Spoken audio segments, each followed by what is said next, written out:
На 16 мај во Министерството за животна средина и просторно планирање, градоначалникот на општина Кочани, Љупчо Папазов, го потпише исклучително значајниот договор за проектот поврзување на Виница со пречистителната станица за отпадни води во Кочани.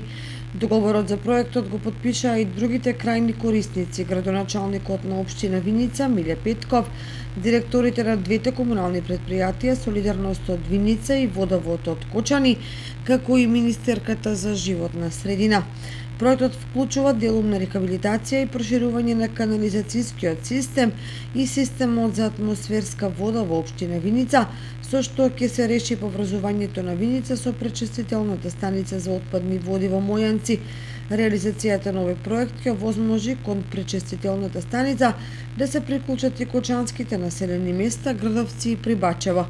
На тој начин ќе се даде голем придонес во заштитата на реката Брегалница од понатамошно загадување во делот на Кочанска котлина, што во перспектива значи враќање на флората и фауната во незините води и корито. Средствата за реализација на проектот се обезбедени од програмата ИПАРТ 3 преку секторот за спроведување на ИПА во Министерството за животна средина.